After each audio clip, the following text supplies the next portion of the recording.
Hi friends, இது மற்றும் ஒரு ஒரிஜினல் ஸ்டோரி கண்டிப்பாக யூஸ்ஃபுல்லாக இருக்கும். 1993 பார்த்தீங்கன்னா கோடாக்கு நிக்கான் அந்த மாதிரி உள்ளது ஃபிலிம் ரோல்ஸ் இருக்கும். அப்போ வந்து பார்த்தீங்கன்னா எங்களோட அண்ணன் வந்து என்ன பண்ணாப்ல அப்படின்னு கேட்டிங்கன்னா, அந்த நேரத்தில் ஒரு கலரில் போடுவோம்ப்பா அப்படின்னு சொல்லிட்டு தூத்துக்குடியில் செலக்ட் பண்ணி ஒரு கலரில் போட்டோம். அந்த கலர் லேப்போட மிஷினரி ரேட்டு பார்த்தீங்கன்னா அந்த நேரத்திலே 94லேயே வந்து கிட்டத்தட்ட 15 lakh வரைக்கும் இருந்துச்சு.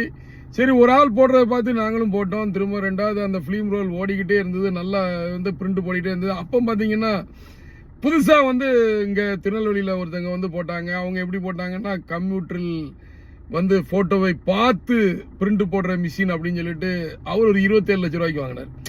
அப்போ அவர் ஒரு 27 லட்சத்துக்கு வாங்கினாரு, நாங்கள் 15 லட்சம். எங்களுக்குள்ள ஒரு கொலாபரேஷனில் 1-2 பேப்பர்ஸ் மாற்றிக்கிடுவோம், போயிட்டே இருந்தது. அப்புறம் பார்த்தீங்கன்னா அந்த 27 லட்ச ரூபா மிஷின் அவர் டியூ கட்டி முடிக்கிறதுக்குள்ளேயுமே வந்து 6 லட்ச ரூபாய்க்கு திரும்ப இன்னொரு ஆள் புதுசாக போடுறாரு. அவ்வளவு எலக்ட்ரிக் பொருள் டவுன் ஆயிட்டு. அப்போ எங்க ஃபிலிம் இது பார்த்தீங்கன்னா 4 லட்ச ரூபாய்க்கு அதே மிஷின் 4 லட்ச ரூபாய்க்கு திரும்ப சொல்றான்.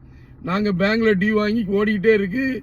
அதில் உள்ள பணத்தை கூட எங்களால் சம்பாத்தியம் பண்ண முடியல. அப்போ வந்து இதுல இருந்து நான் ஒரு பாடம் படிச்சுக்கிட்டது என்னன்னு கேட்டீங்கன்னா, எந்த மிஷினரியுமே வந்து அட்வான்ஸ்டா வர்றதுக்கு சான்ஸ் இருக்கா, இது எத்தனை நாள் இருக்கும், இந்த டியூவை கட்டி அடைக்கும் போது நமக்கு ரிட்டர்ன்ஸ் கிடைக்குமா, நியூலியா நமக்கு யூஸ்ஃபுல் தானா அப்படிங்கிற மிஷினரியில் இன்வெஸ்ட் பண்றது பார்த்து பார்த்து தான் இன்வெஸ்ட் பண்ணணும். பார்த்து மிஷினரி அவன் பாட்டில் ஒரு பேங்க்ல லோனை போட்டு ஒரு செக்கை வாங்கிட்டு போயிடுவாங்க. ஸோ ஸ்டார்ட் அப்ஸ் வந்து பெரிய பெரிய மிஷினரிஸ் எல்லாம் வாங்கும் போது இதுக்கு அட்வான்ஸ்டு மாடல் வந்து வருமா அல்லது ரேட்டு குறையுமா அப்படிங்கிறதெல்லாம் பார்த்து இது பண்ணுங்க. இதைத்தான் நான் அந்த நேரத்தில் படிச்சுக்கிட்டேன். கிட்டத்தட்ட எங்களால் வந்து அதை சேஸ் பண்ணவே முடியல. அடுத்தடுத்து பார்த்தீங்கன்னா வந்து பென் டிரைவில் வந்து காப்பி பண்ணி போட்டு அதை பிரிண்ட் அவுட்னு சொல்லிட்டு இந்த எலக்ட்ரானிக்ஸ் ஐட்டங்களே பார்த்தீங்கன்னா கேமராஸும் சரி வீடியோஸ் எல்லாமே வந்து ரொம்ப அட்வான்ஸ்டு போனது பிறகு அந்த தொழில் அப்படியே நலிஞ்சிட்டுங்க. ஃபோட்டோ பிரிண்ட் இப்போ எப்போ பார்த்தீங்கன்னா இப்போலாம் பார்த்தீங்கன்னா ஃபோட்டோ பிரிண்ட் போட்டு வைக்கிறவங்க ரொம்ப ரேரு.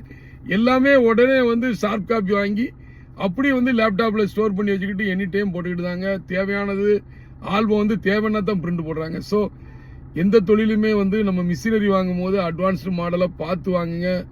அந்த டியூ அடைப்படுறதுக்குள்ளேயும் அடுத்து அவனே ரேட்டை குறைச்சி கொடுத்துருவான். ஸோ கஷ்டப்பட்டு நம்ம உழைக்கிற பொருள் வந்து வேஸ்ட் ஆகக்கூடாது.